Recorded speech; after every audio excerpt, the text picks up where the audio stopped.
Hello everybody, thanks for joining me today. Really appreciate you being here. Figured I'd have some coffee talk and shoot out these two amplifiers here. You got the Invective 120 and you got the Iconic. Yeah.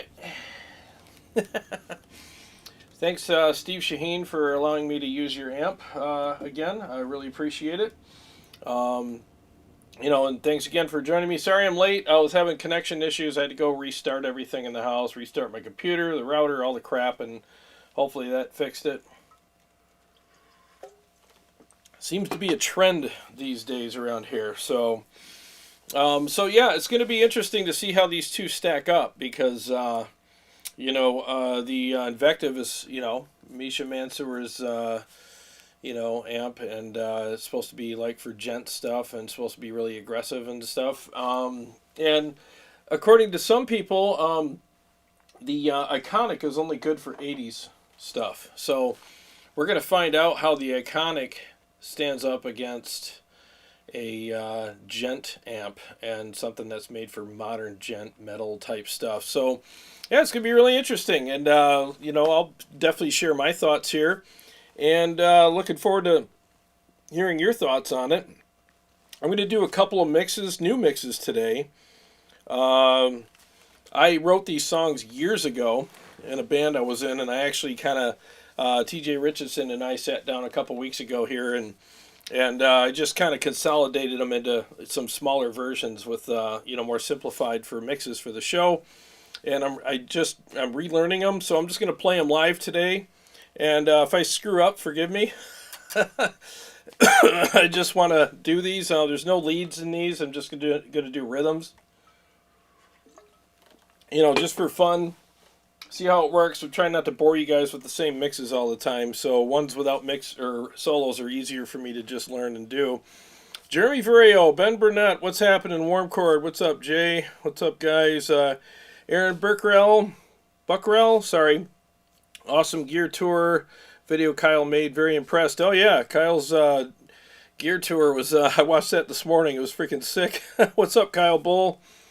What's happening? Alexander Shablisky? What's going on, buddy? So if you have any questions or comments and you want me to read them, just tag Tone Wars. Or put 3 question marks before it.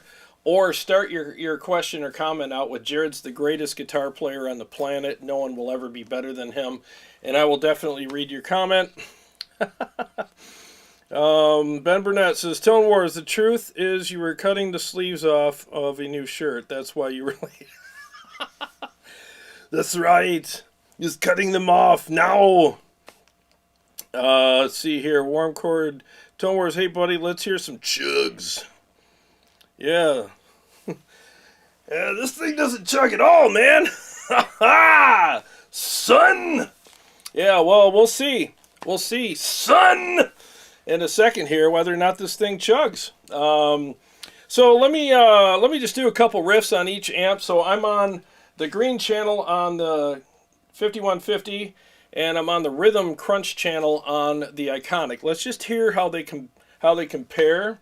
And with their settings, and I got them set up about as nasty as I can get them. I'm pushing them both with the Mud Killer. So 1 second here, guys. Let me fire everything up.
Okay, so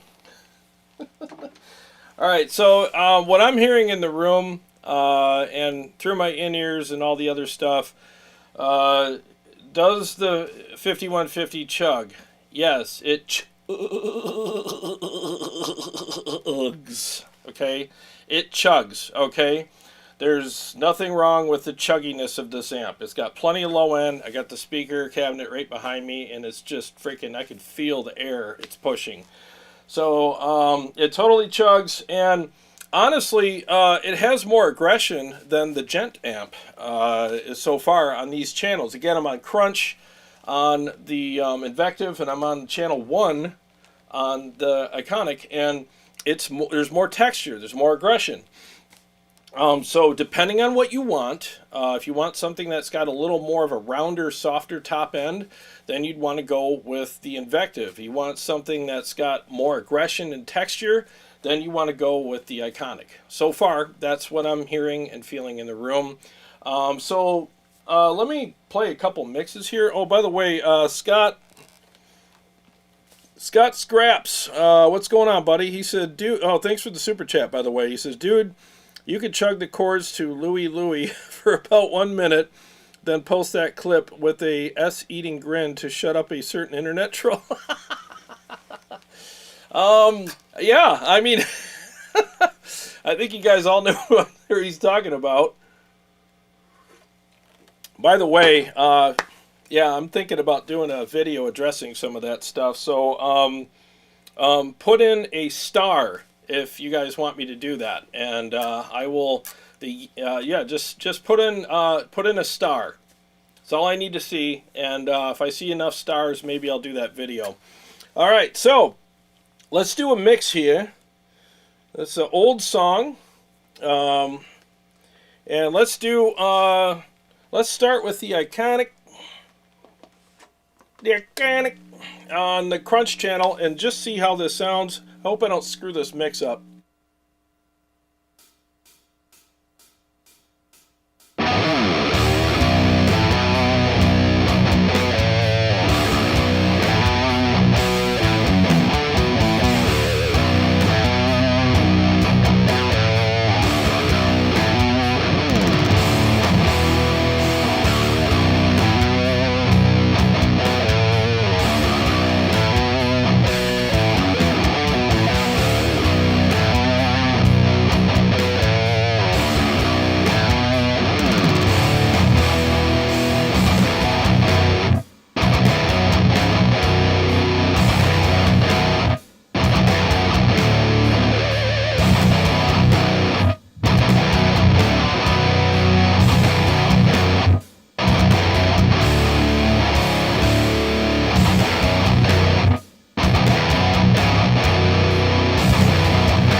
So let me switch amps here. I'm going to turn the volume down just a hair because I saw it spiking a little on my meter. Without too much delay, let's hear the Iconic.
All right, well, I'm seeing a lot of stars.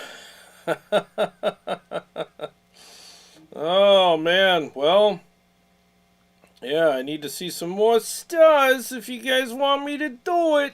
Yeah, it's going to be we're living in interesting times. Okay, so between the two, in the mix, I definitely noticed more texture as well on the Iconic. Definitely has more texture.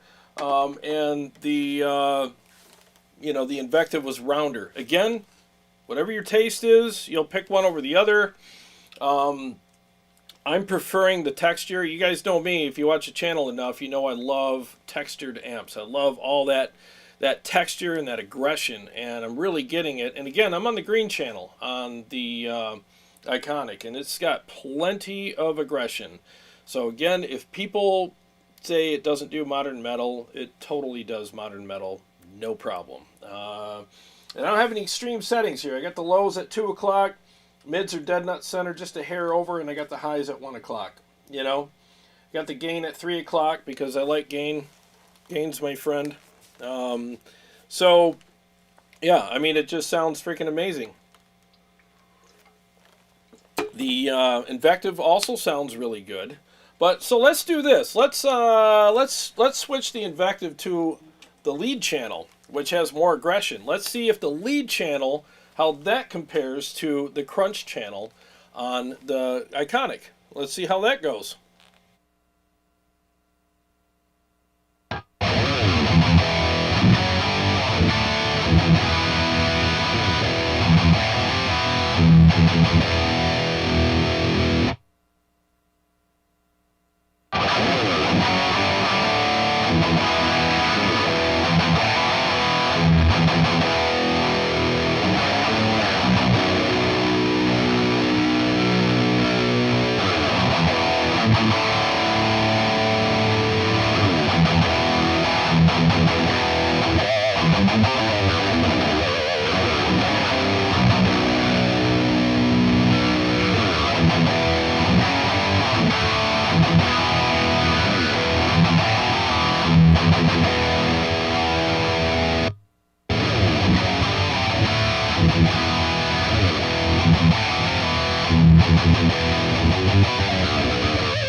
All right, so when I first switched over to the red channel on the Invective, I noticed it didn't have as much low end. It felt really airy. So to be fair, I bumped the lows up to like 1 o'clock, and I got the resonance up to about 2 o'clock now, and it helped it. So it definitely gave it some more balls. But I still feel like the Iconic, even in the green channel, has more texture. There's more aggression in it. I'm telling you, the Invective's rounder. Now, again, it depends on your taste. If you want a rounder amp, then get the Invective. But if you want something that's got tons of saturation and aggression, I would say that the Iconic would be a better bet for you. And it's about, what is it, like $800 less?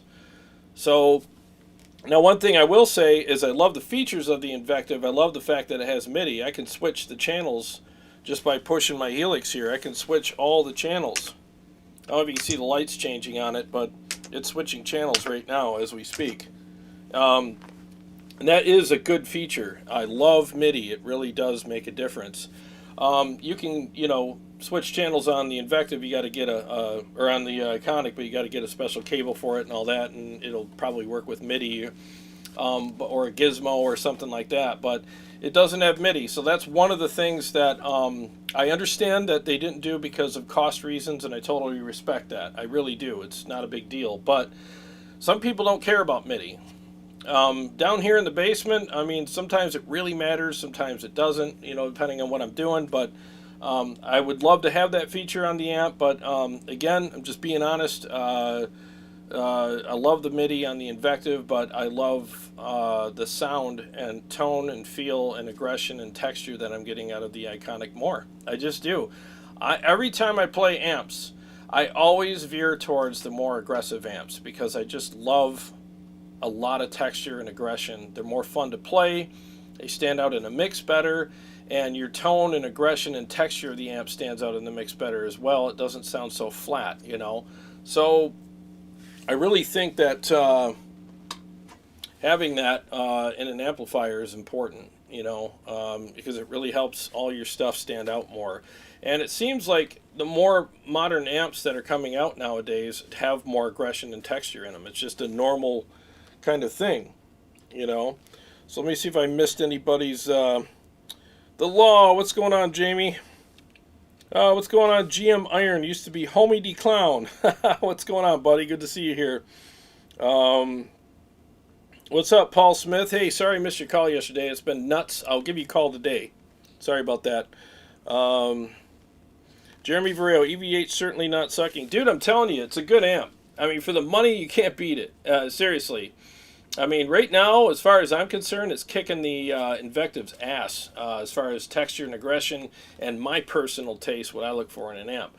I mean, if I was looking for a really nasty, aggressive amp, this one right here, the Iconic, definitely has it so far in this contest. So, make sure I didn't miss anybody's comments here. Aaron Burkrell, I'm sorry if I pronounced your names wrong. Do you feel the EVH has more modern metal feel compared to the Peaveys? Yes, 100%.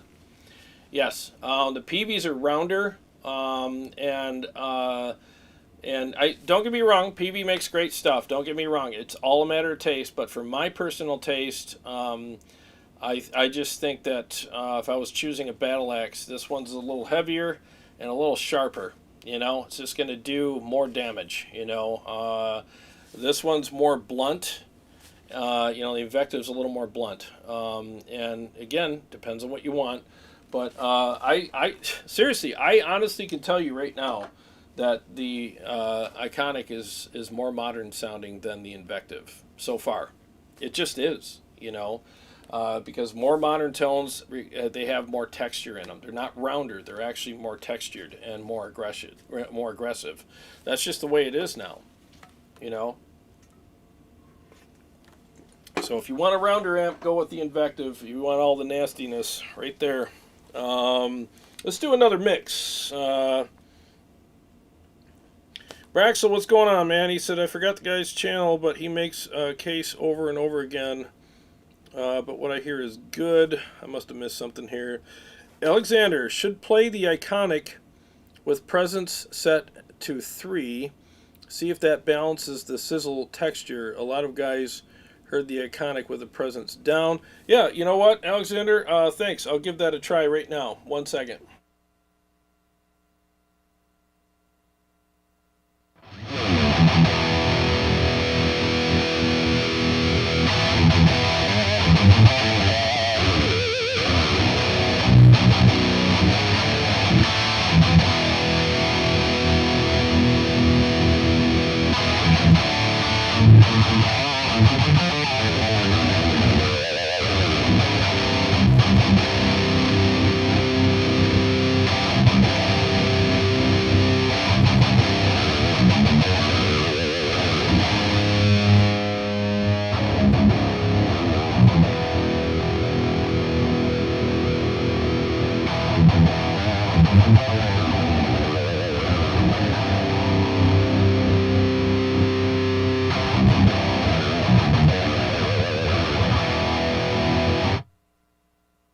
I always go by the clock dial, so when you said 3, I thought you meant 3 o'clock. So I turned it up. I'm like, oh, okay.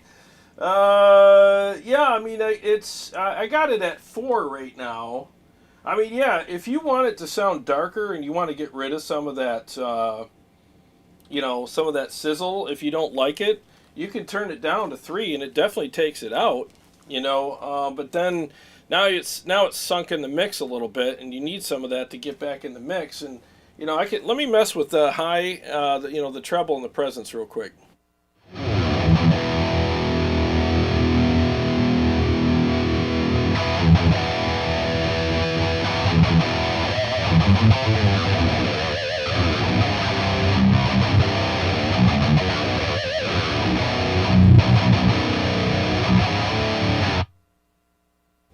All right, that doesn't sound bad. So I cranked the high, and I lowered the presence down to just over 3, and that doesn't bother me at all, actually. That actually sounds pretty freaking good. Let me mess with it again. So let me put the highs, let me find the sweet spot on the high and the presence real quick.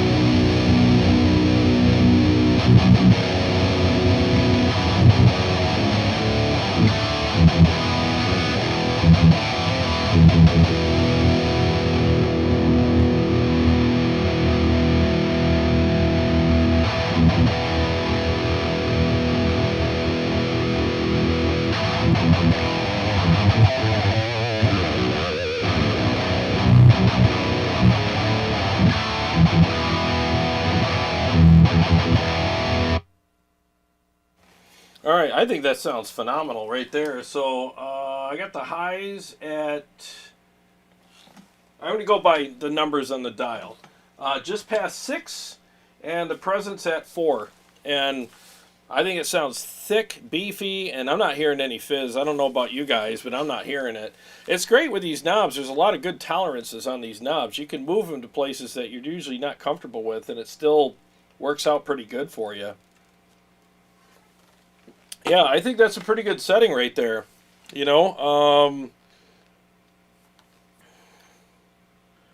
Let's see, Alexander says, yep, I love to crank the high and down the presence. Gotcha, because they're pushing different frequencies, right? So why not? And every amp's got a different frequency on each knob that they're pushing, and every amp's presence knob is different than another guy's, and then there's the whole tolerance thing too. So you really should dial these in with your ears, not your eyes, but it's tempting. You look at an amp, you're like, all right, set everything at noon and nudge it a little, Some amps have a lot of great usable space on those knobs, and it's good to try it out and push them, do some weird stuff with them. And I kind of did some weird stuff thanks to Alex here, and it actually works good. Yeah, this thing chugs. Iconic is a snarl beast, Audio says. What's up, buddy? I gotta get back with you, by the way. I apologize. Been busy here. I got your emails, and I will get back with you. Vox Pathfinder, what's up, man? He says, imagine what this amp might sound like with a complete retube. I don't know. I mean, I think the tubes in it are good. I mean, maybe some tubes might change some things, but so far, I think it sounds amazing, you know. Joey D, what's up, man? He says, what settings do you use on the Mud Killer? All right. Pre-gain is at 8 o'clock. I use a little bit because I paid for it. And then the tone is at 3 o'clock. Post-gain all the way up. And the fat is, skinny knob is at 11 o'clock. You know, so that's basically where I'm at right now.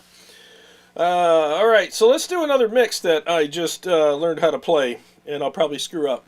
1 second here, guys.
So, thanks, GM Iron. Appreciate that, man.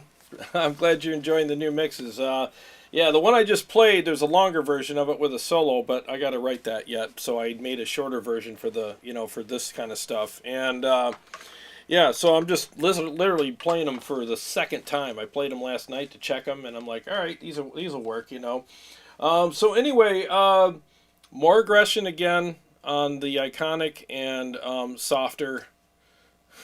Look like I'm flexing.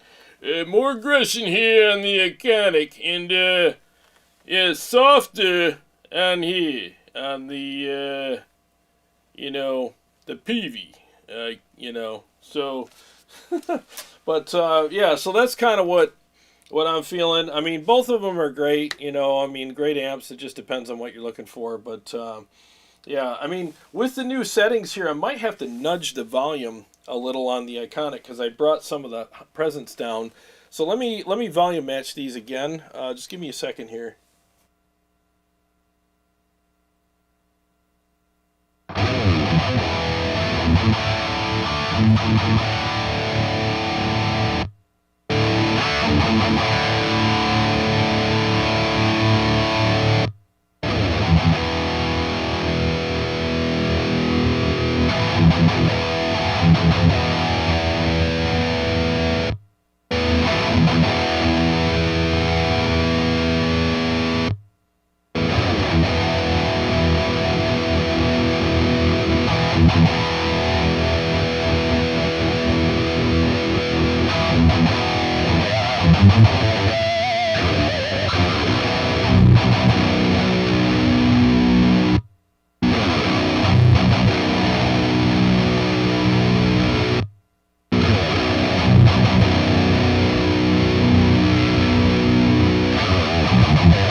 There, that's better. So yeah, it's obvious when you turn the presence down on an amp, it's going to sink in the mix a little, and you got to bring it up a little bit. You know, remember Ned?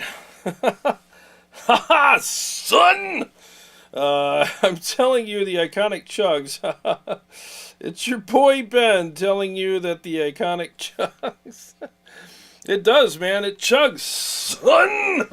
It really does. It does a great job. I mean, it's got a nasty snarl to it, and it's more solid on the top end, more crisp, and more definitely more aggression.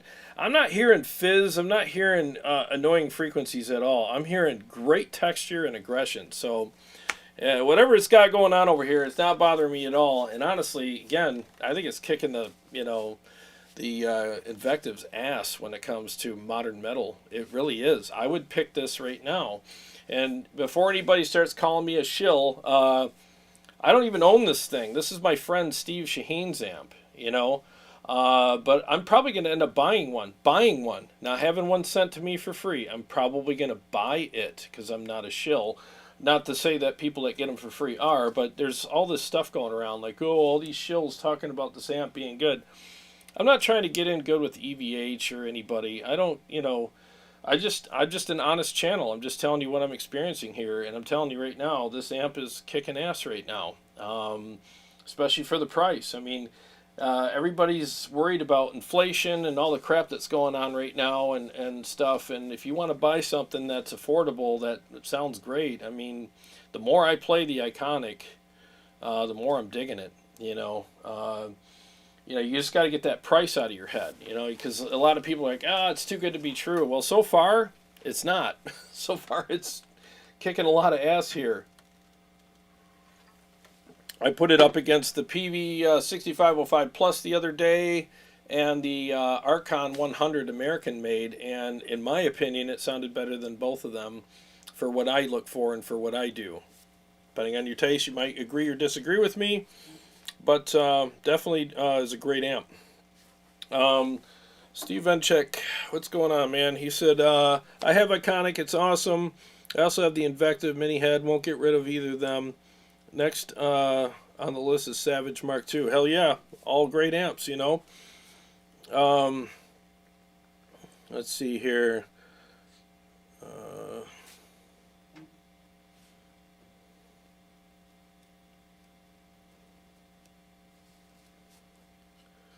Just keeping up with you guys. Braxo, Jarrod, can you get that amp to sound more like Van Halen tones? I believe you can. You probably bring the gain down a little bit. I mean, if I play Van Halen riffs on here, I'll probably get, you know, not demonetized, but I'll probably, you know, copyright strikes or anything, but I'll probably get, you know, some sort of thing tomorrow from YouTube saying, well, now you're sharing revenue with a publisher, and I don't want to do that, but let me just try something here. I'll screw around with it for a second and see. I mean, I'm definitely not going to pretend I know what Eddie's secrets are to his tone, but let me just see what I can do.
I played one anyways, but yeah, probably. I mean, Eddie used a lot of gain too, like in the later versions of his amps and stuff. He had the gain cranked up pretty good, but I'm just looking at like the classic stuff. I mean, you turn the gain down a little bit, thin the amp out a little bit. You know, if you listen to his isolated tracks, especially like on you know, the 1984 album. I mean, the bass does all that low end filling in, and they probably thinned out the amp a bit so that the bass guitar could fill it all up. It's just normal. But the thing is you don't want to play a mix-ready amp. I mean, Eddie, I doubt, like when he was on tour, played his amps mix-ready. The sound engineer is supposed to do that. He's supposed to EQ it for the house and all that. So he probably played them so that they felt good. Because right now, how I have it sounding, I think it's pretty decent, but the feel kind of went away because I backed down the lows, and I like that punch and that fullness, so I want to bring the lows back in, you know, and probably fill it up with a little more gain, and bring the presence back down to 4, and leave the highs where they're at 7. And I think that's kind of what I go for. I like a bigger, fuller sound. And honestly, most people do. Like, again, when you're playing live, you want that feel and you want that response. The front of house guy is supposed to mix it for the house. You're supposed to have your amp sound in the way you like it so that it responds and feels great to you and sounds huge on the stage. And let that guy figure it out. It's the same thing with recording. You want it to sound and feel great in the recording. Let the sound engineer thin it out if he needs to. If you listen to a lot of Dream Theater's, some of their albums, they actually released them with multi-tracks, and you can hear all the tracks separately. You wouldn't believe how wispy and thin and airy the keyboards are, but they sound thick in the mix. It's because all the other stuff's filling all that up, and it's a symbiotic relationship between instruments. But when you isolate them, you're like, wow, I never realized how thin his keyboards were. Well, when Jordan Rudess was playing his keyboards, they didn't sound that thin or feel that thin. They thinned them out afterwards, you know. So, you know, that's the thing. A lot of people get too in the weeds with the mix, you know, recorded guitar sounds. It's like you don't want to play an amp that's set up that way. It feels like crap. And by itself, I think it sounds kind of bad too. You know, there's no balls to it. So, but let me redial this in. I think I did. But let me make sure.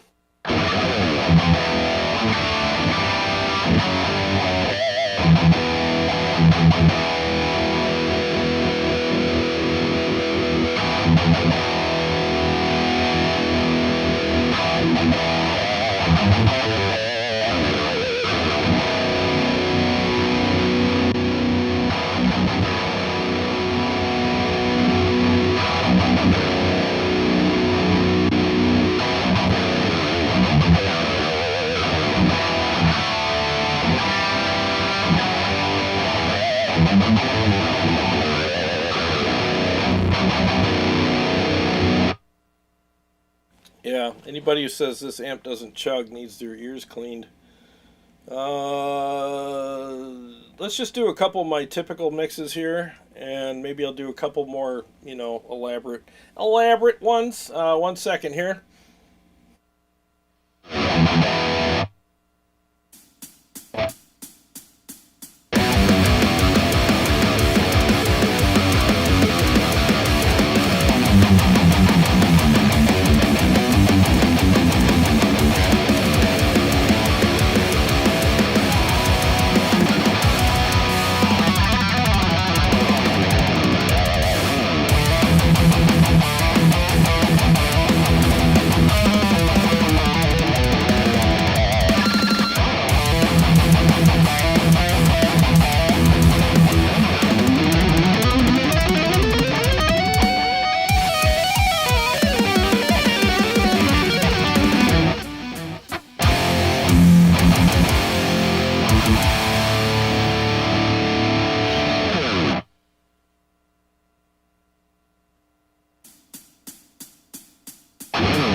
Okay, so let's turn off the mud killer. I saw a comment about that. Let's turn it off. Alright, so mud killer's off, no overdrive pedal. Might get a little too much bass here because I got them dialed in for the mud killer. So let's go. Well, you know what? Let's just back the bass down right now. I'm going to put the lows at top dead center on both amps. And hopefully that'll attenuate for that. So I got the crunch channel on the Invective, and then I have the green channel on the Iconic. Get all my kids mixed up here. 1 second.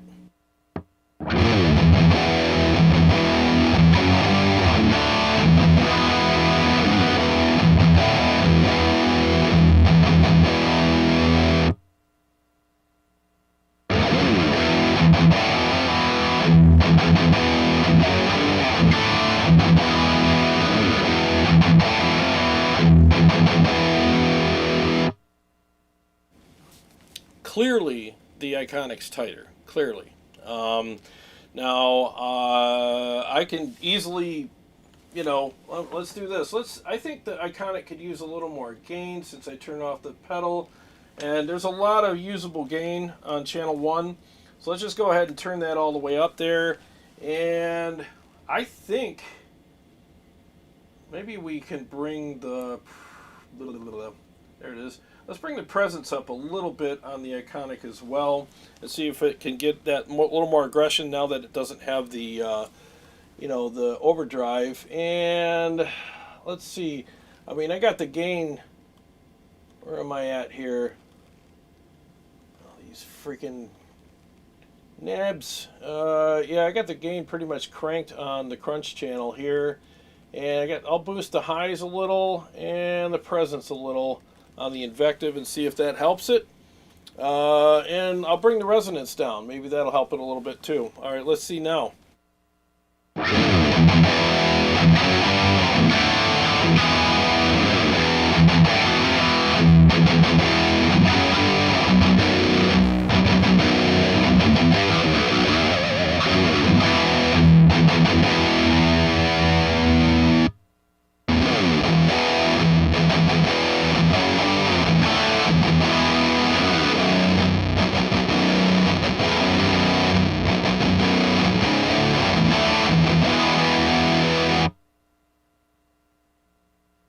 Yeah, you can definitely tell there's mush in the Invective, especially when you compare it to the Iconic. So all you have to do is just put your presence up a little bit on the Iconic. If you want to not use an overdrive pedal, crank the gain, maybe bring the lows down a little bit, and that could be a, you know, good tone without the overdrive. I love overdrive pedals, so I always use them because I do more than just play chords, you know.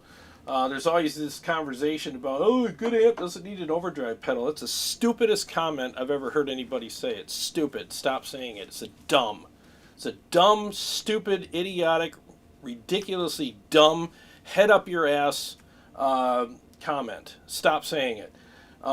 Because everybody plays differently. So if you play chords and you just riding out boring chords, well, of course you don't need an overdrive pedal. You know, you're just playing chords. But if you're playing riffs and you're doing all these different, like really technical riffs and chugging and palm mutes and all that stuff, you need the amp tight so that it accentuates all the notes that you're playing.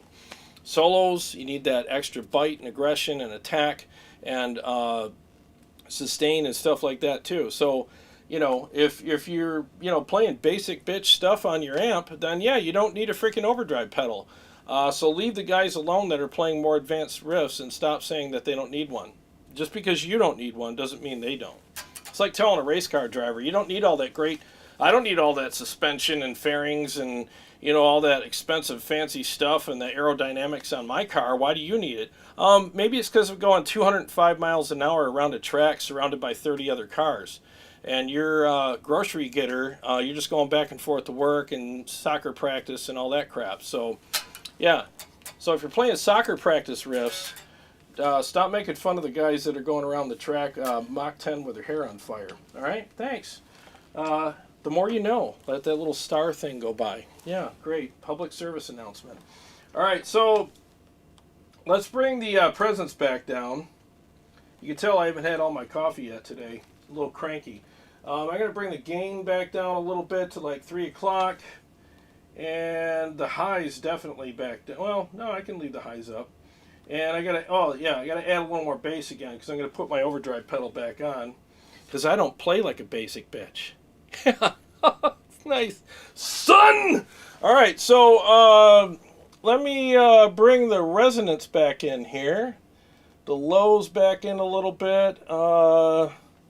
Yeah, let's see how they sound again with the overdrive pedal on. And we'll move on to some other stuff.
That's why I hate shutting off the overdrive pedal when I'm live, because I got to redial in the amps every time. It drives me freaking nuts.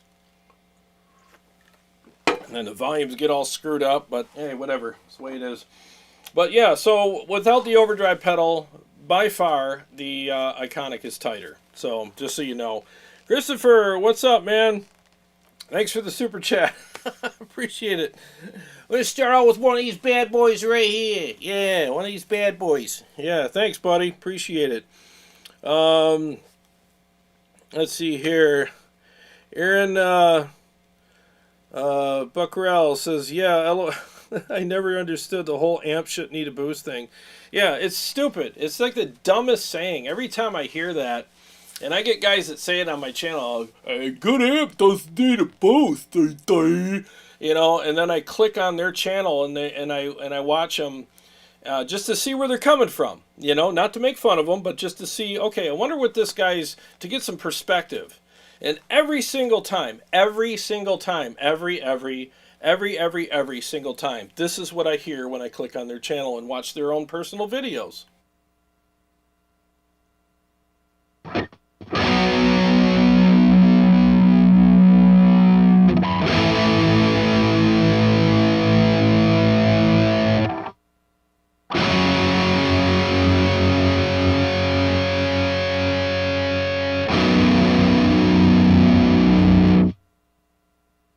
Yep, that's what I hear every time, and it's like, no wonder you don't use an overdrive pedal. All you're doing is writing out chords. You don't get it. So stop freaking saying dumb stuff like that. It drives me nuts.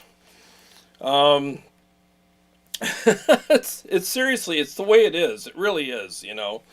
Have to say it. Sorry, not sorry. So let me let me see here. Let me do. I got 2 more mixes for you. You know what I could do too before I do that?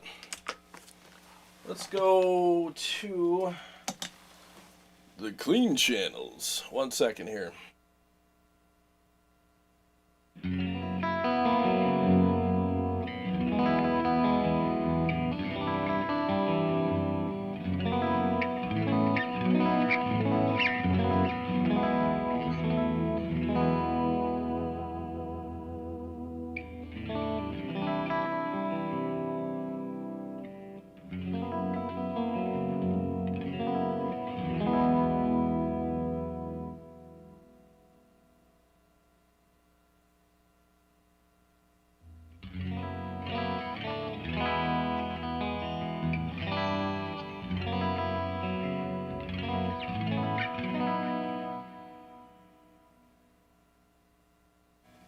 All right, so I would put the clean channels on par with each other. I would say that the Iconic clean channel is just as good as the Invective and vice versa. I think they're both great, very musical, warm, chimey clean channels. So you could go either way. Again, you're saving $900 by going with the Invective. So, you know, it's not like you turn on the Invective and you're like, oh my God, the clean channel just kills it. No, they're both very good clean channels. So you could literally go either way. With the clean channels.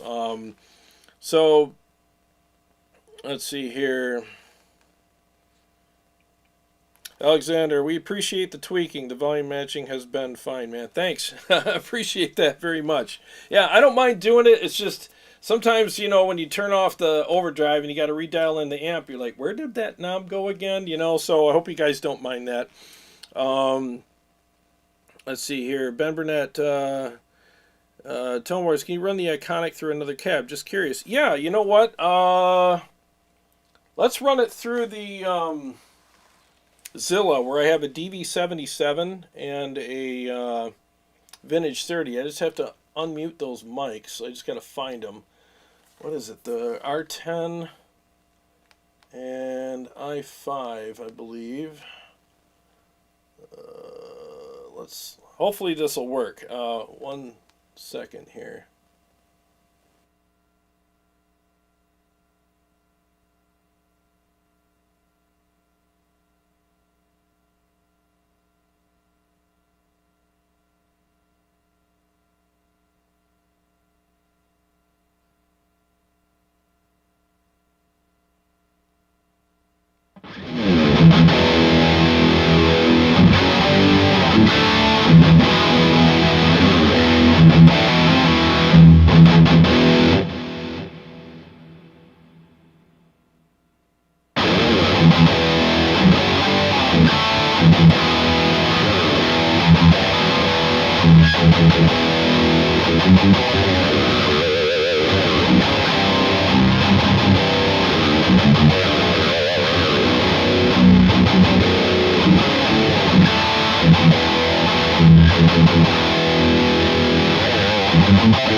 With these mics and the way they're set, I prefer it through the Mesa cab right now. I might have to reconfigure those mics. I've been moving a lot of stuff around in here, and I haven't dialed those mics in yet. But that's just a quick rendition. You got the Royer R10 and the Audix i5 on the Zilla cab. So yeah, but I'll have to reconfigure those mics because I was like, that sounds a little off. Might be some phasing in there. I might have to realign them. But anyways, that's just a quick little tone check on those. Let's see, what time is it here? 1:08. All right, let me do a couple more mixes, and then let me do a Q&A at the end, and we'll call it a day. Let me see if I can, let me see here. Maybe I should let's do Night Terrors. And maybe one other one. I'll do Night Terrors on the Iconic, and I'll do something else on the Invective.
All right, so that was didn't get over in time to switch to the lead channel on the amp, so I had to play the lead on the crunch channel, and it still worked. So there's plenty of gain on the crunch channel. So I was like, "Where's the button? Where's the button? Where's the button?" I didn't want to push the wrong one. Oh, it's all the way over here. Okay, yeah. When you got this many amps, it's hard to keep track of everything. Let's see here. Scott Scraps says definite mid push through this cab. Yeah, he's talking about the Zilla.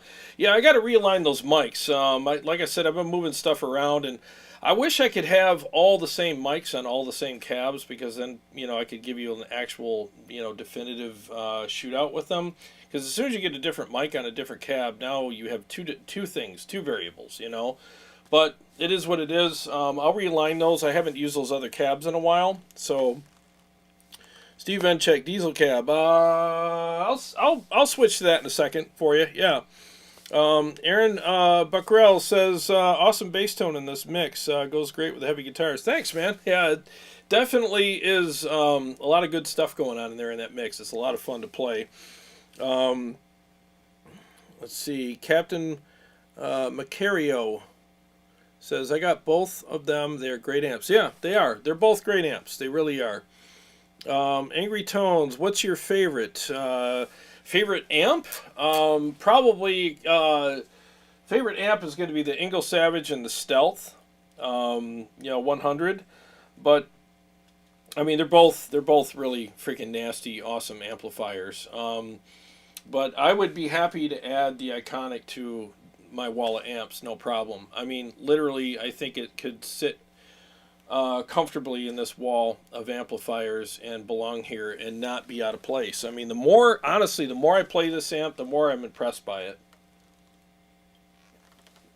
I'm not kidding you. I mean, the first time I played it, I was like, all right, it's way better than what not everybody. It's way better than what a couple of naysayers were saying. But I was like, let's see how good it really is compared to everything else. And I've been comparing it and playing it more and more. And it's definitely impressive. It's definitely a very impressive amplifier. So I think, and there's guys that have messaged me and said, hey, I have a Stealth 100, but I don't want to lug it around. And it's a great amp, and I agree. I own one too. Amazing. And I don't want to lug it around. And since it's so expensive, I don't want to take it to shows and get it all banged up. Do you think that the Iconic would be a good replacement as far as like if I leave my Stealth at home and keep it, everybody wants their studio queen, right? Keep it nice, but take something a little less expensive out. Would I miss my Stealth? I'm like, no. You would absolutely love the Iconic if you brought it out. Depending on your taste, you'll like one over the other. I always try to be very neutral with that, but I prefer the Stealth a little bit over the Iconic. I mean, it's just got a big, beefy, nasty sound, but hey, it's $22.99. I mean, I really like it a lot. But I would do the same thing. If I had a show, I'd bring the Iconic and leave my Stealth at home and let the Iconic get nicked up. And no offense against the Iconic, but I'm just saying, price-wise, I'm going to be a lot less angry if I get a scuff or a nick on this amp than I would my expensive EVH, Stealth. So just depends, make your own choice. It works best for you, but I think it's definitely a roadworthy amp so far, and something that I think would sound great on stage. So let's see here.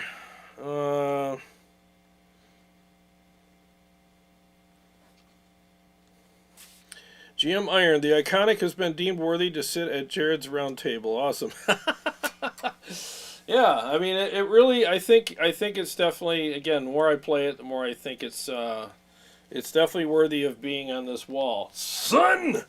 All right, so let me see if I can't screw up a mix for you on this next song, which I'll be using the crunch channel for all my rhythms and the lead channel for my leads. Let me find this.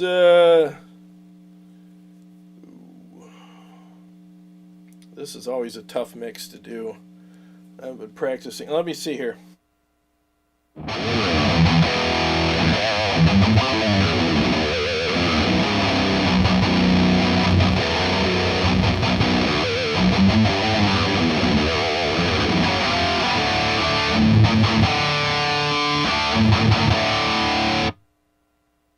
right, let me be super fair. Let me switch to the precision drive, because the precision drive has a little bit of a nasty spike in it. Maybe that'll help the Invective out a little bit. Let's see.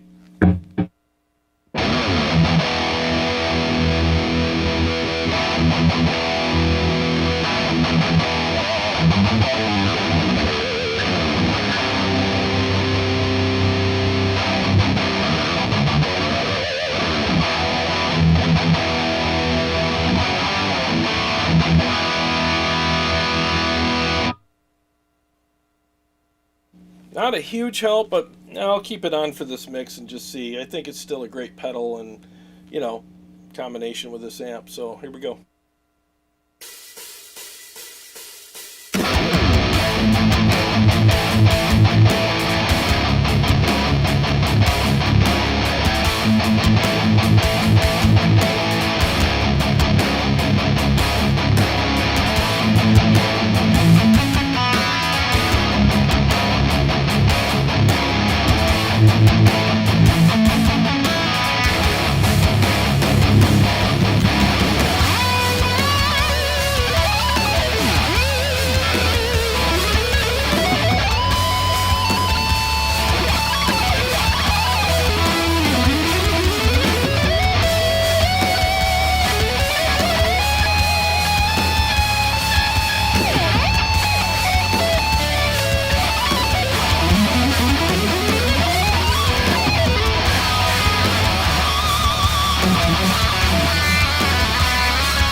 Alright, so there's a couple of mixes for you between the two. And I did a bunch at the beginning as well, you know, in case anybody wants to, you know, rewind and catch those. Today was kind of a fun little loose hang and stuff. And I know people are probably like, oh, God, another iconic video. Well, I'm not going to be on the iconic train forever, guys. I'm just kind of having some fun with it. I got it, borrowing it from Steve right now. And, you know, it's fun, you know, shooting it out with other amps, and it's still a pretty hot topic and a new amplifier on the market. So don't worry, I'm not going to keep doing iconic videos, but I think this amp definitely deserves a few different looks and a few different shootouts at least, because it's definitely holding its own against a lot of stuff right now. And again, whether you think it's better or not as good, you know, than some of the amps that you're seeing it shoot out against, I mean, you have to walk away going, that was a respectable standing that the amp had, at least. It definitely has a respectable standing in the gear community, you know. So let's do a little Q&A, a little back and forth here for the rest of the thing. I'll be on for maybe 10 more minutes with you guys, and then I got to eat some friggin' lunch. Kevin Rowland, so what's your guys' go-to OD? I'm using the Palisades. Interesting. I haven't used that. Mine is right now is the Mud Killer. I freaking love this pedal. I think it's a better version of the Precision Drive. It's more even keeled EQ wise, but it's got a variable knob between the skinny and fat, or the tight and loose, or whatever. So I like that it's not notched like the Precision Drive is. You can go anywhere in between or whatever. You get that really nice tight but fat kind of feel. And I just love the overall EQ on it. I just think it's more even keeled. Retains the true tone of your amp by and also pissing it off enough to make it do what you want it to do. Someone asked, Gazadeus, what's up, man? He says, hey, Jarrod, I've ordered the Synergy Syn 50. I was wondering, did you get to play the Savage module on the Synergy, and how does it compare to the real Savage amp? Thanks. Great question. All right. I think the Synergy stuff's really good. I think it's very versatile. You can get a lot of different preamps and do a lot of different, get a lot of different tones out of it. It's lightweight and carry it around easy. I mean, it's great. It really is. I think the Synergy Savage module was really cool, and that's what really steered me towards getting, the big boy, getting the actual Savage Mark II 120.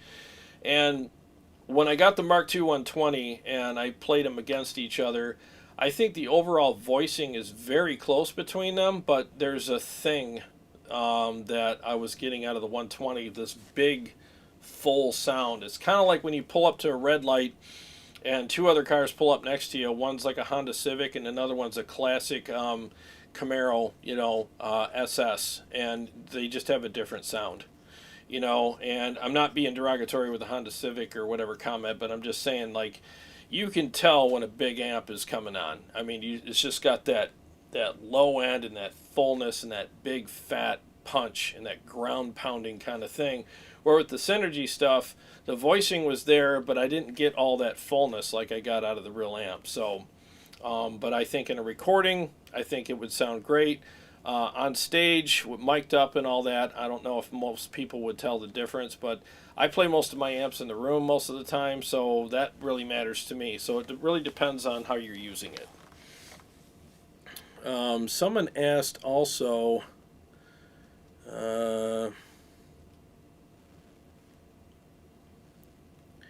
Kevin Rowland, I just tried a Stealth. It was really sick. Stout power standby on the back. Come on.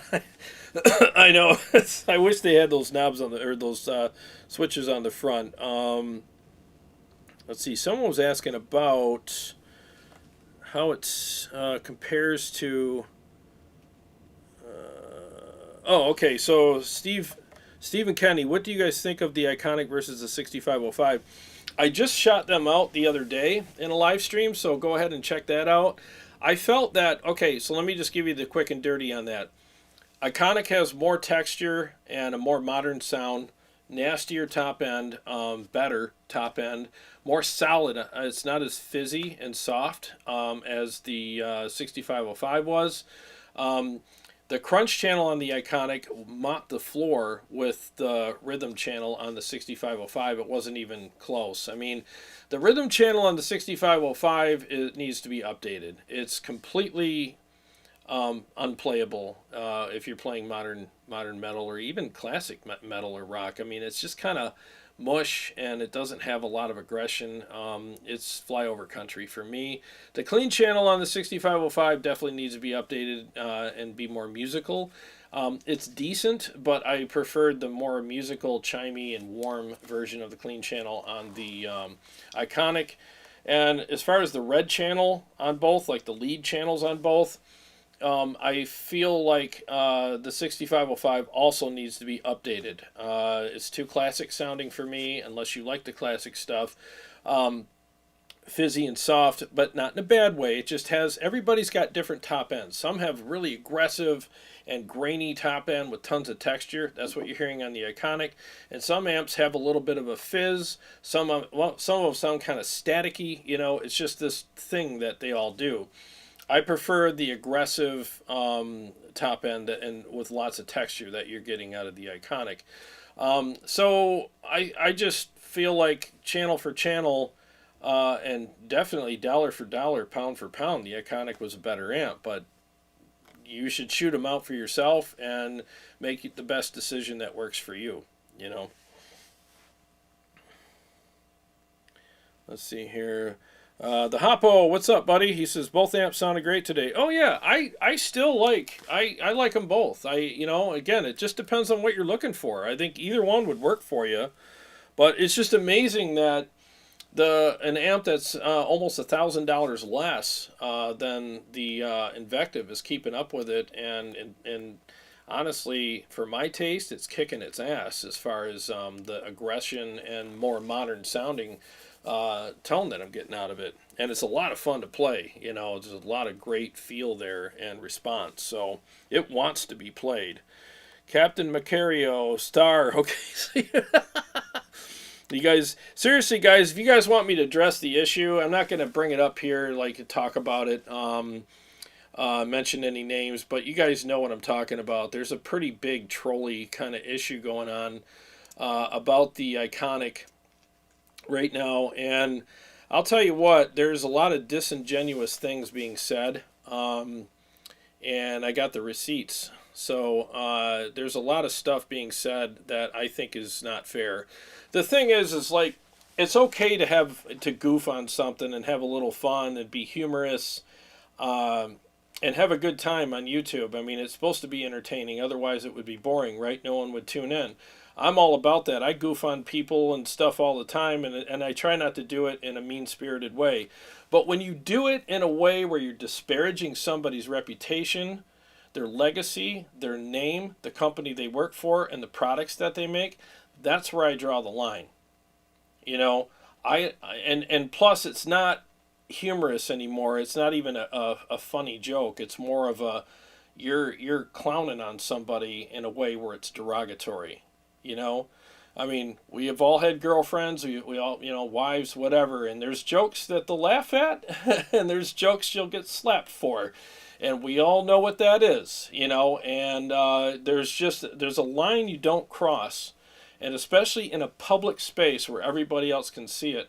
And when you disparage somebody in a way where it's almost libel, and try to ruin somebody's reputation, and on top of that you're lying, and you're doing it just for clicks, that's the part where I'm like, all right, something stinks here. And I've been wanting, there's a lot of us in the community that have been talking about this, and it's been an issue, and there's a lot of us who just want to be left alone, and we just want to do our videos and do our live streams and not deal with it because we don't want drama. And I totally respect that. And we want to keep things positive and fun, and I totally respect that. And we definitely don't want to drag our audiences in it as well, because it's just not fair to them. But then there's times where you kind of have to go, all right, I've had enough. I think somebody needs to say something here, and nobody has. And again, I'm not pointing fingers or chastising anybody for not saying anything. I totally respect their decisions and understand why. But the thing is, though, is when the guy that wants to be left alone gets off his couch and starts walking towards you, stuff's going down, and you might want to shut your freaking mouth, and that's kind of what it could be happening out there in the community. There's a lot of guys that are like, I about had it with this. I'm about to turn off the TV and get up and start doing something about it. And I don't mean nothing bad or illegal or violent or anything like that. I just mean there's people that just want to start saying something about it and addressing it in publicly, but in a professional manner, because I think that we've just about had enough. So if people want me to actually address it, I got no problem with it. I will be professional about it, and again, try to be as honest and forthright about it. Well, I will be as honest and forthright about it, but it needs to be said, in my opinion. But I don't know if I want to take on the task, because it's going to be a lot of work, It's a long, lot of big process to do it, and a lot of guys just don't want to. And I totally understand why guys don't want to get involved in that thing, because that's what some of these guys count on is I'll get away with it because nobody wants to come down in the ditch and get mud all over them too. So I'll probably just stay down here and be a troll. And like I said, sometimes it just has to happen. I'm not saying I'm gonna do it. I'm not saying I'm not gonna do it. It's just something that's on people's minds, So, anyways, what's up, Steve Shaheen?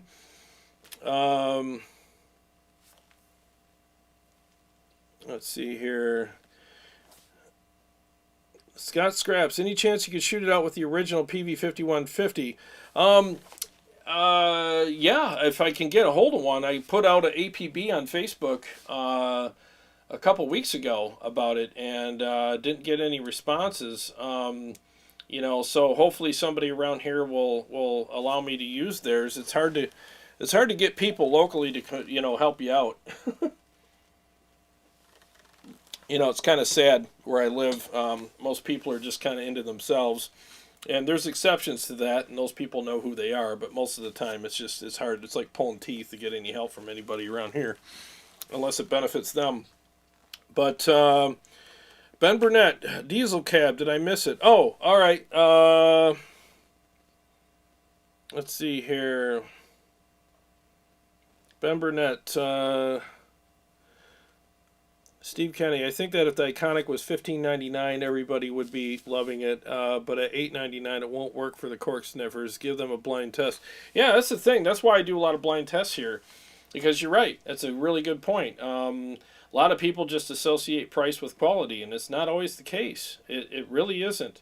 I'll bet you that 9 out of 10 guys would bring their favorite amp over here and do a blind test and shoot it out against every amp on the wall, and they'd walk out of here with a different favorite. 9 out of 10 guys would do it. And it might even be me. I got my favorites, and I might do a blind test and go, oh, this is the one. And it's like, what, that one? Okay, I guess that's my favorite amp, because that's the truth. You did it with a blind test. So, yeah, so it really is, that's how you should do tests. That's why KHE amp switchers are amazing, because you can put an amp on a switcher and do a blind test with it, and that's really how you can pick your favorite, and you can dial them in against each other and pull the best out of all these amps depending on, you know what I'm saying? It's like iron sharpens iron, when you compare them. Oh, this one's got better highs. Well, let me see if I can get better highs out of this one, or vice versa. And then you end up dialing all your amps in better. So, it really is a handy tool. Carter Walker, what's up, man? Thanks for the super chat. I appreciate it. He says, hey, Tone Wars. Can't stay long, but just wanted to say thanks. I love what you're doing. Saw the 6505 versus 5150 Iconic versus PRS Archon 2. I was deciding between. Helped a lot. Very informative. Oh, thanks, man. I really appreciate that. And again, thanks for the super chat and for what you said there. And I'm glad that you found some good information in that video. I really am. This thing's about to die. Where's the thing? There it is. Yeah, so again, I really appreciate that very much. I'm glad you got some good info there. Come on, go in there. Sheesh.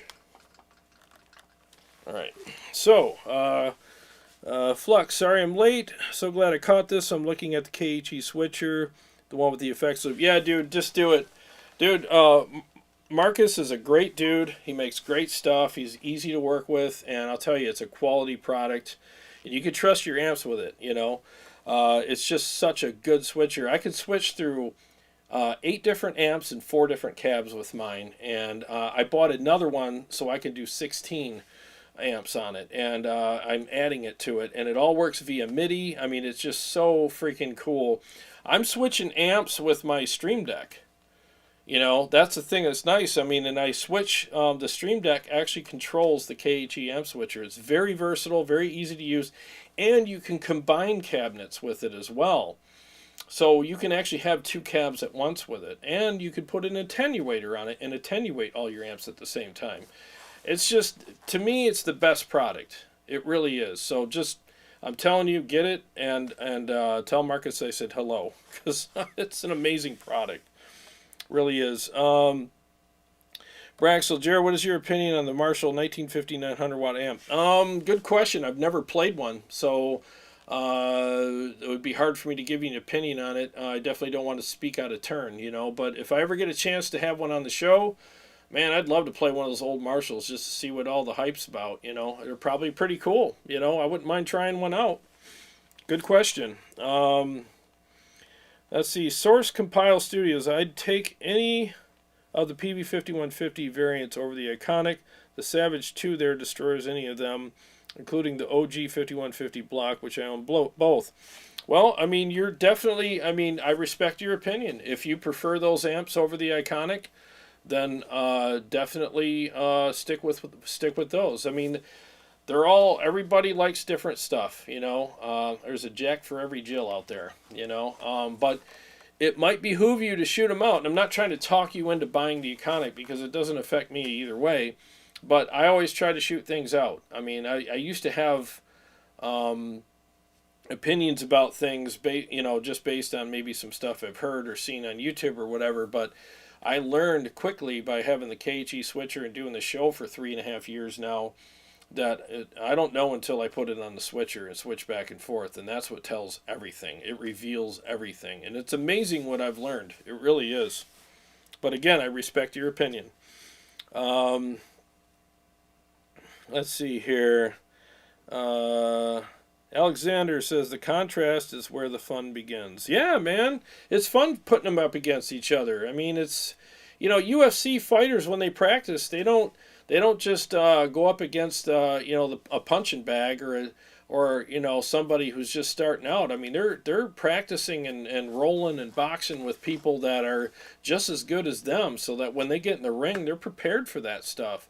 And that's what the switcher's all about. That's the practice ring for all these amps. And when you put them up against each other, it really reveals a lot. There's a lot of revealing things that happen there. Oh, Captain Macario, new mixes are awesome. Thank you. I appreciate that. I'm glad you like them. I'm definitely enjoying them. One of them will be longer and have a solo with it. I had an old solo for it, but I want to rewrite it because I hope I've gotten better since then. That was like 8 years ago, so I'm going to write a new solo for it. And I'm separated enough from it long enough where I think I can come up with some new stuff. We'll find out. But, in fact, just for giggles, let's see here. I like this one here. This one's been fun. Got a nice bounce to it. Let me do one more of the new mixes for you guys and just bore you to tears with that. 1 second.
There, that was fun. Oh, we got 40 people here. Let's see here.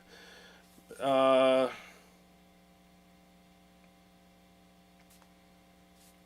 me see here. Oh, so the 59 is hand wired. You know what I'd like to do someday is compare the same exact amp that's PVC or hand wired, same amp. You know what I mean, and just see if they how they compare sonically, if there is a difference. Because there's a lot of people that talk, oh, the PVCs are not as good as the hand wired and all that PCB, whatever it is. I get all my acronyms mixed up here, but you know what I'm talking about. And who knows? Maybe they're right, maybe they're wrong. But that would be interesting.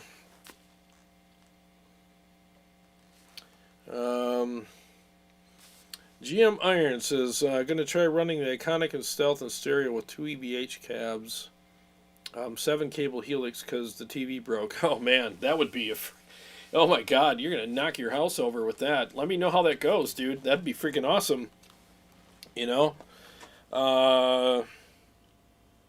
Let's see here. Idiot Burns says, you ever consider getting a case for Synergy gear?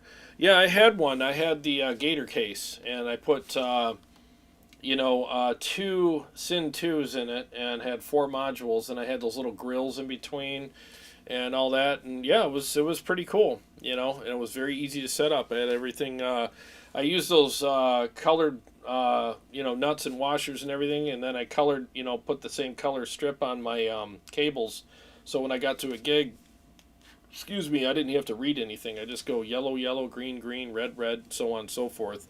And it kept it really simple. Flux,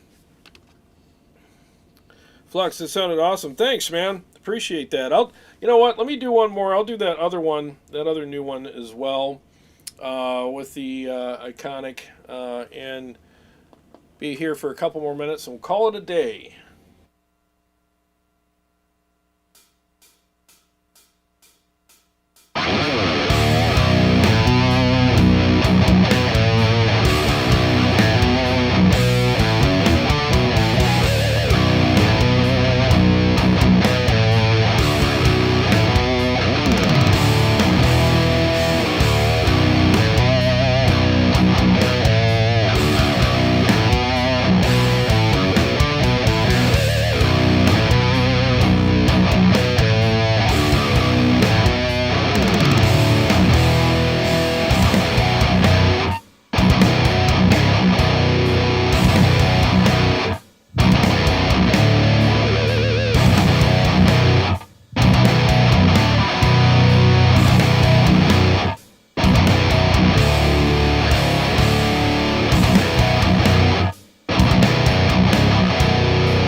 Alright, so I'll be on for a couple more minutes. Any other questions or comments or anything, I'll be happy to interact with you on that. And then I'm going to go get some friggin' lunch. So I'm hungry.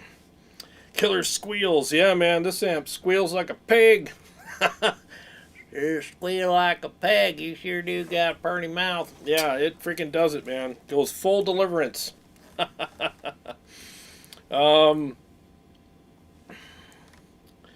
GM Iron, integrity on Tone Wars is king. Love the honesty here. Always much appreciated. Oh, thanks, buddy. Appreciate that very much. That's the thing. I mean, I honestly, I have nothing to gain or lose depending on what amp you buy, but I have a lot to gain or lose depending on how I respond to your questions. If I'm not honest, I lose my integrity and I lose my credibility. And if I lose those two things, why would anybody watch the show? It's that simple, you know. Even if I was an amazing guitar player, like like a Jason Richardson level guitar player, but if I had no integrity, people might watch the show just for that. But the playing part, but they wouldn't care what I think about anything because they know I'm full of crap, And eventually, I just feel like if you don't have integrity or honesty, and you're just a clickbait guy, and you clown on people, I just think that you're going to lose your channel because you're going to lose your audience. And I try not to do that. I think that you should be honest with your audience. You owe them that. People literally, I get emails and text messages, Facebook messages, questions on YouTube. Every single day I get these. Every day. Hey, I saw your video about this. I saw your video about that. I'm trying to decide between this amp and that amp. What should I do? And these people are literally like, and I'm not putting myself on a mountain here. I'm not. I'm just being honest with you guys. I humbly say all this stuff. I take a great responsibility with the questions that I answer because I know it's your hard-earned money that you're spending on this stuff, and far be it from me to steer you wrong. So I'll respond I won't respond with an answer. I respond with a list of questions. What kind of gear do you have now? What kind of gear do you like? What's your favorite amp? What kind of music do you play? Yada, yada, yada. And then they send me their answers back, and then I go, all right, well, based on what you're telling me and that I've gathered more information from you, I can give you the best educated guess that I can. I would say go this route, and here's why. I do it all the time. And I just think that, again, you should respect your viewers and respect the fact that we all work damn hard for our money. It doesn't come off of a tree in our backyard. And when we're going to spend our money on something, you don't want a shill telling you to buy this, and you don't want a clowning on something that is affordable that you should have gotten, but he talked you out of it because he talked it down and said it's a piece of crap. So there's the opposite ends of the spectrum. There's those of us that are in the middle. There's a lot of good channels that are like that. Shred Ain't Dead's a good guy. Kyle Bull's a good guy. Ninecore Neil Morris is a good guy. I'm sorry if I'm leaving anybody out. Again, I'm live, so I can't read off of a list here. Pry versus Gear, he's a nice guy. And so just find people that are honest and will share their opinions with you, and make sure they ask you questions so that they can give you educated answers. Because again, I never want to be the guy that steers anybody wrong either way. I don't want to talk you out of something that you should have gotten. I don't want to talk you out of something that you shouldn't get, And I have a respect for you guys, and I respect the fact that you earn a living and you work hard. Dude, I work hard. I wash trucks, houses, buildings, decks, roofs, driveways. I wash all kinds of stuff, and I work super hard for my money, and I don't want to spend it on anything that I shouldn't. I don't want to waste it. And we're not getting any younger. We got to retire someday too. So it sucks when you blow your money on something that you shouldn't have bought. So, I never want to steer you wrong. So I guess that's what it is. I have a lot of respect for you guys, and this channel is all about that. And I'm not trying to say I'm the shining city on the hill and I'm perfect and I don't ever do anything wrong. You guys know that. I'm not perfect, but I do the best I can. And that's really all we can ask of each other, right? Dust Devil, will you have iconic profiles? Yeah, I can. When I buy it, I'll profile the hell out of it. Why not? And it's worthy of profiling. I'll guarantee you this: with the aggression and the texture and all the stuff that's going on with this amplifier, I think it's going to profile like a champ. Because any amp that has that much aggression and texture in it, the KEMPER captures it perfectly. So guys that have KEMPERs and they don't play amps, you're going to love those profiles. I think I should probably do that. Absolutely, that's a good question. I should do that for sure. Eric Goodman, I still want to hear you jam through the JVM 410H. I think I did. I think I did do that. Oh, before I forget, I was supposed to use the diesel cab, wasn't I? I apologize. Let me turn this cab off. All right, 1 second here. I apologize if the mics aren't in the right spot, but I haven't even sound checked it yet. Hang on.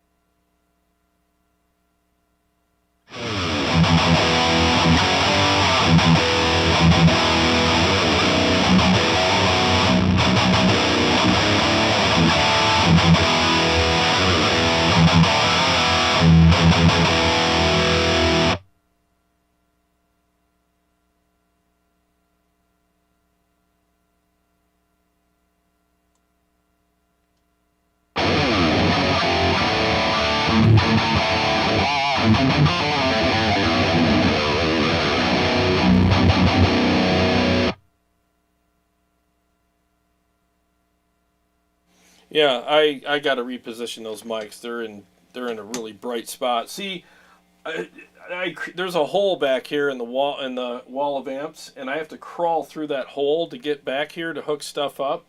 And every time I do, I got to move the mics off the diesel cab so I can get through there. And when I put them back, I just put them back because I know I'm not going to use the cab tonight. But if I'm going to use the cab, I'll get the flashlight out and line them up. But I didn't do that today, so it's kind of bright. So, but anyways, let's see here. Ben Burnett, Thomas Wolf has an excellent question. Thomas Wolf, be sure to tag Tone Wars in your questions so he sees them. Oh,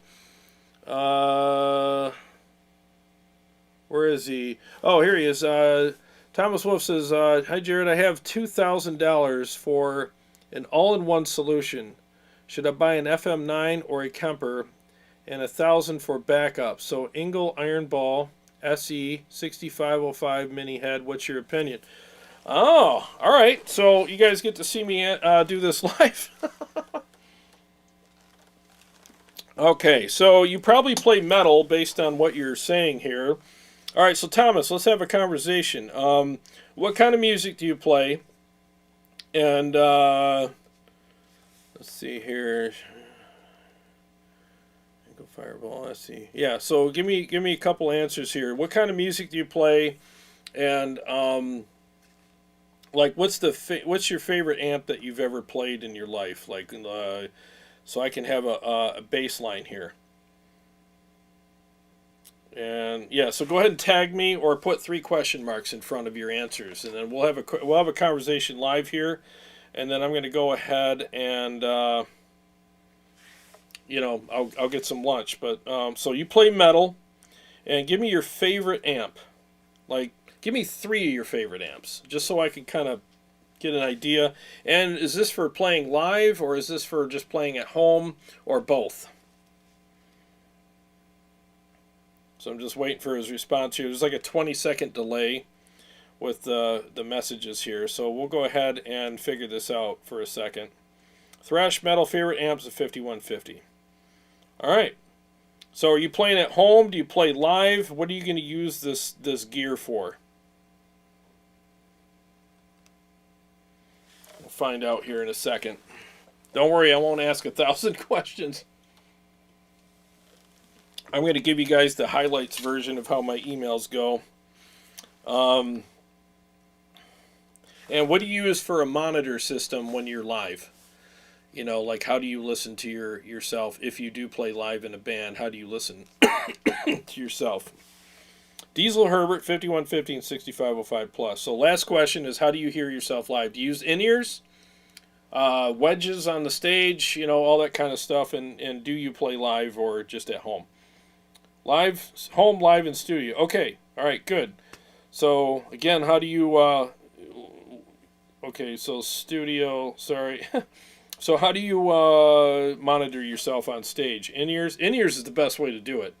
But if you don't, you don't. I just want to know. And then I'll give you an answer. So your favorite amps, 5150. You play live, home, and studio. And one more answer, and then I'm going to give you, what I think you should go with. And this will be the best educated answer I can give you based on what we're doing here. Drum roll, please. Waiting for Thomas Wolf. He probably already typed it in, but oh, there he is. No in-ears. I have a head rush on stage for own signal. No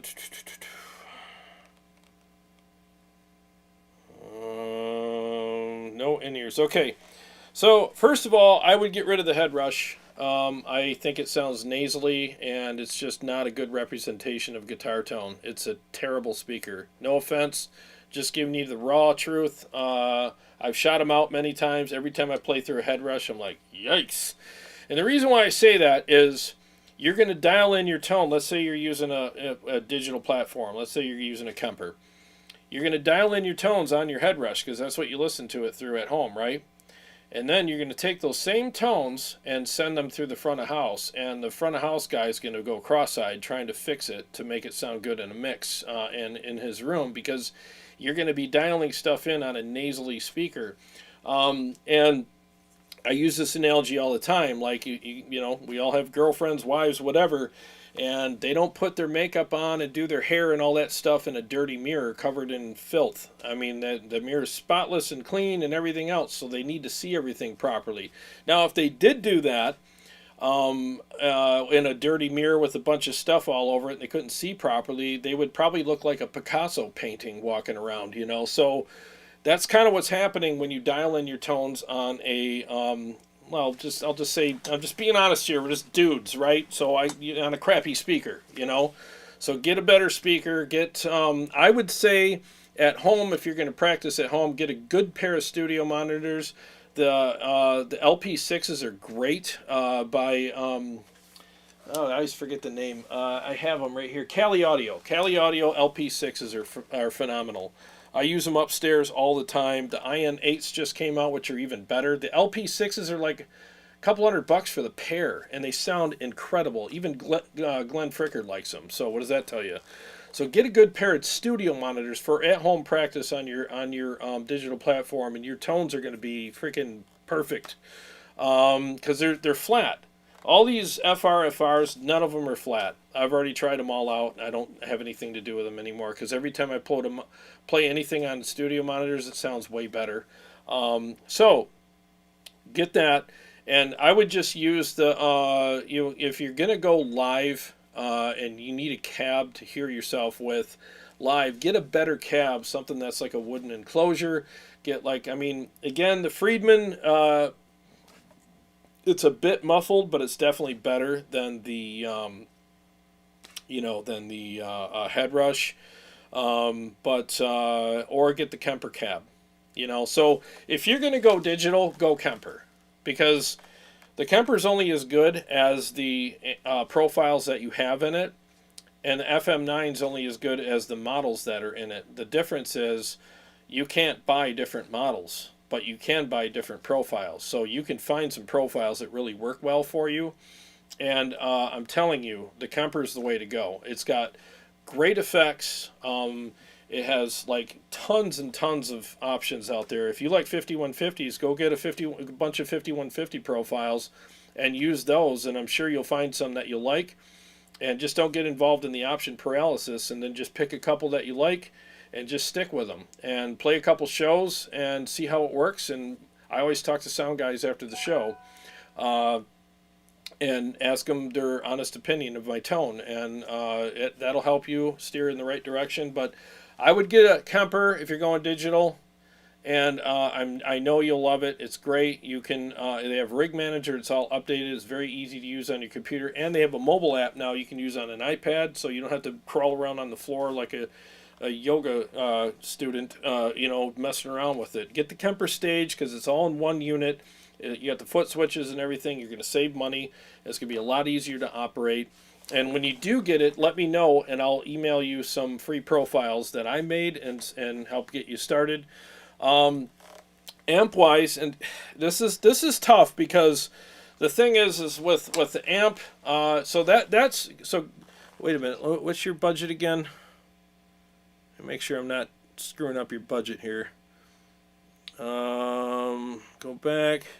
So I have $2,000 for all-in-one solution. Should I buy an FM9 or KEMPER? and 1,000 for backup. Oh, okay. So the 2,000 for the all-in-one, you're easily covered with the KEMPER stage. 17 something's what they charge. You got enough left over to buy maybe a pedal board to put it on, or something like that. And if you're gonna go live and you can't afford the monitor, because kind of blew all your money on the KEMPER and you only have a couple $100 left, just use the stage monitors at the the venue. Usually you can get a good sound out of those anyway, But if you have the means and you can get like a KEMPER cab or something like that, then spend the money and get that, But obviously with the prices that you're giving me here, you can't. So should I buy an FM9 or the KEMPER? Definitely get the KEMPER. I've already done the modeling versus profiling thing 1,000 times. Profiling always wins. It's always better. I'm telling you, sound and feel is better. So you have $1,000 for backup, and you love the 5150. And again, this really sounds shilly of me, and I'm I'm not trying to be a shill. I'm not anything like that. It just so happens that I have the Iconic here. So this would be a great solution for you. I mean, you heard it in the mixes. You heard me play it. You see what I have here on the wall, and I don't get a penny if you buy one of these. It doesn't matter to me. I really don't. I'm not going to get a Christmas card from EVH next year. If you buy 10 of these, it doesn't matter. But what I am saying is, for $1,000, I would buy this over those mini amps 8 days a week and twice on Sunday, because you're getting more power. You're getting 80 watts. You're getting 3 awesome channels that all sound good. They're all usable, and you've heard it in the mixes, and it sounds great. And again, you like the 5150 stuff, so there you go. I would take this over a mini amp any day. So this would be an excellent backup plan for you. I think the mini heads are cool, but they all sound kind of small. The exception is the MT15. That's a great sounding mini amp. It really is. But I'd say for the money, you're better off going with the Iconic out of the amps that you listed, which are...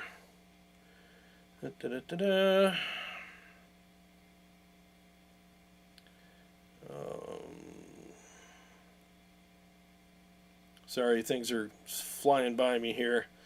But yeah, so anyways, I think this would be a great backup plan for you. And it has a direct out on it too. So you don't need a cab when you play it live. So you can do that too. So I think that would be the solution I would go with. Now, if you did go the FM9 route, I guess one benefit would be you can get some decent tones out of that. And then you can also use it for cable method with your Iconic if you end up getting your an Iconic or any other amp. And it could double as a all by itself, all-in-one rig, or a 4-cable method rig with your amp. So that's cool. Now that said, you can also run the KEMPER 4-cable method as well. It'll easily do it, and that would be a good option for you as well. So that way, when you get a digital platform, it'll do double duty for you. Again, both of them will do that for you easily.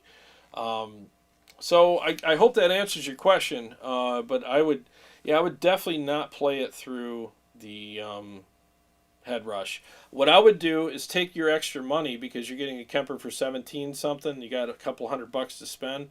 Spend a couple $100 on those monitors. The Cali Audio. LP6s. I'm telling you, I got them up in my living room. I freaking love those monitors. They sound great. They really do. And the sound of your digital platforms will translate perfectly through them. Again, Glenn Fricker loves them. So that guy hates everything. So oh, I missed a big super chat here. I apologize. Gunnerman54, thank you so much. He said, diesel cab, please. Oh, good. I hopefully you heard it. Hopefully I'm catching this after, that you've already heard it. I apologize. Thomas Wolf, 5150. Oh, 5150. Awesome.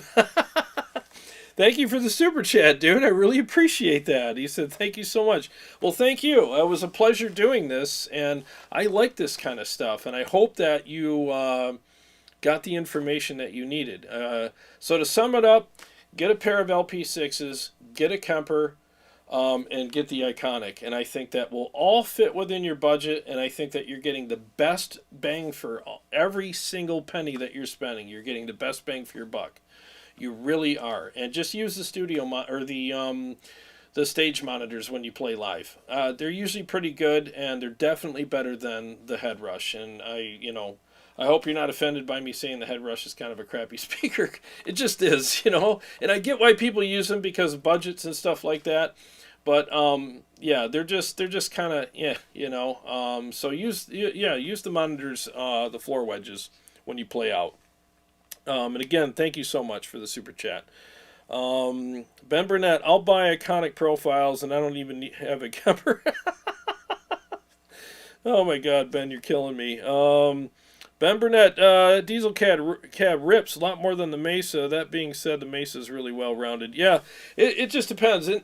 I'll have to re-mic it, or reposition the mics, because it was a little bright for me. But I mean, everybody likes different stuff. Let's see here.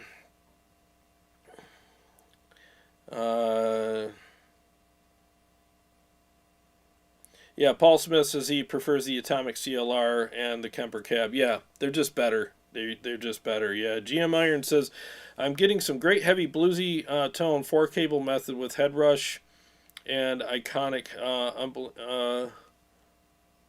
Unvibable is killer. Ah, gotcha. Cool, man. Let's see here. Flux, I'm having fun watching you help Thomas find the right rig for him. Your hands-on experience is very helpful to so many. Oh, thanks, man. Appreciate that. Oh, yeah. Paul, thanks for the reminder. So, yeah, thank you, Paul. So I am on Patreon, and I'm not trying to panhandle or anything like that, but it takes a lot of work to do this and a lot of money. So, and I love doing it. I'm not complaining. I'm not saying woe is me. I very much love doing this. But if you guys love what I do and you want to support my work, any amount, there's no tiers. I don't have any of that stuff in there. Any amount is welcomed and appreciated immensely. There's a link in the description. And if you want to join my Patreon, again, no pressure. You can cancel at any time. I'm not going to judge you or whatever, because I understand. Our financial situation is always fluctuating, and things come and go and ebb and flow in our lives, and I totally respect that. But if you want to help me out, I would appreciate that immensely. Well, anyways, guys, again, thank you for all the super chats. And again, Thomas, dude, that was awesome. I had fun doing that. That was amazing. I love helping people find what works best for them, and I love doing this interaction thing. That's like my favorite part of going live. Honestly, I'd rather do this than play. I know that sounds weird, but I'd rather interact with people than play, and I love playing. But this is more fun to me, and that's why I go live so much. So thank you for your question and your super chat. I appreciate that. And all the other super chats, again, thank you guys so much for that. But so I'm going to go up there, and I got to make some food, man. I'm freaking starving. I'm starting to get hangry. So God bless you guys. Thank you all for being here. And I hope you enjoyed this episode as much as I did, because I really did. This is really awesome. And if it wasn't for you guys, it wouldn't have been good. You guys make it what it is, so I appreciate it. Carrie and I will be live tomorrow. And don't forget, we're doing the community jam tomorrow. So I got to gather all those songs and put them up and get them ready for everybody. So everybody sent me their versions of Night Terror. So this is going to be really interesting. There's some really good stuff for you guys. So look forward to that, and so God bless you guys. So we'll see you tomorrow night at 7 o'clock, and every day's a gift, and thank you so much.